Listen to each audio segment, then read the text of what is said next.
আমরা কালাভুনা রান্না করব রাঁধুনি রেডিমেড মাংসের মশলা দিয়ে। তো প্রথমেই কড়াইতে গরুর মাংস দিয়ে দেব 1 কেজি। এই মাংসটাকে 3 বার ধুয়ে পরিষ্কার করে নিয়েছি।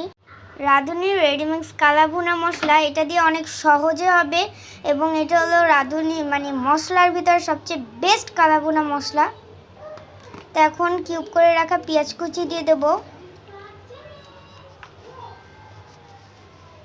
রসুন বাটা দিয়ে দিয়েছি, আদা বাটা, রসুন বাটা আর আদা বাটা দিয়ে দেব। এখন এটা হলো আদা বাটা,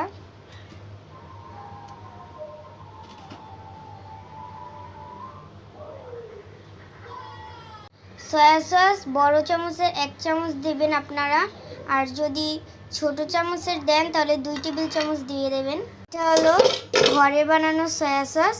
এখন টমেটো সস দিয়ে দিচ্ছি।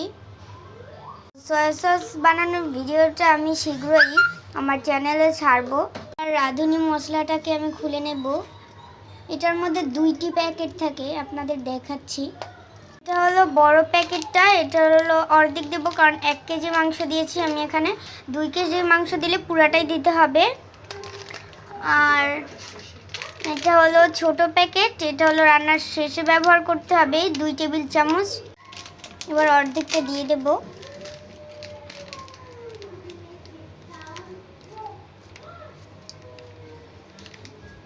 এখানে অর্ধেকটা দিয়ে দিয়েছি বড় প্যাকেটটা।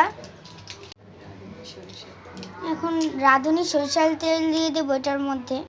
আপনারা রাঁধুনি সরিষার তেলটাই ব্যবহার করবেন, এটা অনেক ভালো, সবচেয়ে বেস্ট। আর এখানে 1 কাপের মধ্যে অর্ধেকটা দিয়ে দেবো, আর অর্ধেকটা রান্নার একটু আগে দিতে হবে, বাগার দেওয়ার সময়। এবার 1 চামচ লবণ দিয়ে দেবো, আপনারা আপনাদের স্বাদ মতো লবণ দেবেন। এবার এটাকে মিক্স করে নেব পুরো মশলার সাথে মাংসটাকে।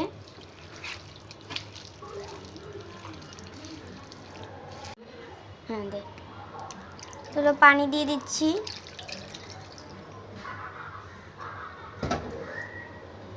এবার এটা চুলায় দিয়ে দিয়েছি। অল্প আছে চুলায় দেওয়ার পর আমরা রান্না করতে থাকবো।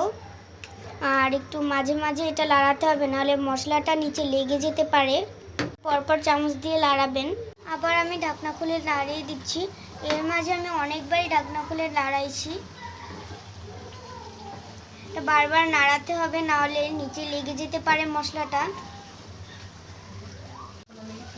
পানি শুকিয়ে গেছে, এখন একটু গরম পানি অ্যাড করে নেব। গরম পানি অ্যাড করে নিলাম। এখানে আমি 1 কাপ গরম পানি অ্যাড করেছি। 2 কেজি হলে 2 কাপ অ্যাড করবেন।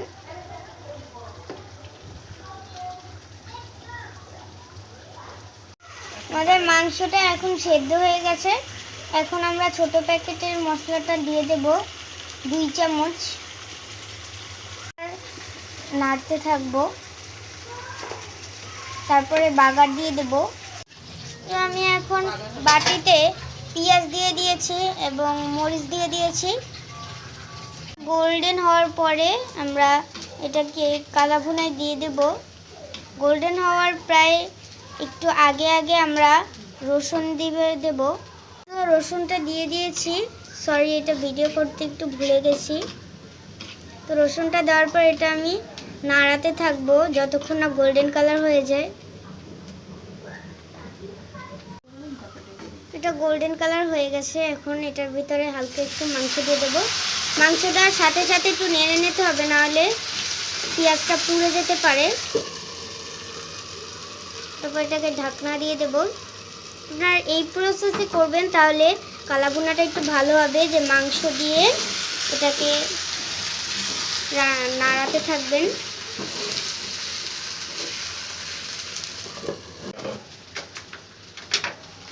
এটাকে ঢেলে দেব মাংসের মধ্যে।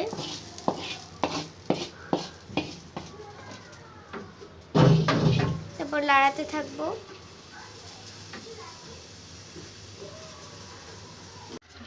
আমাদের পারফেক্ট কালাভুনা তৈরি হয়ে গেছে।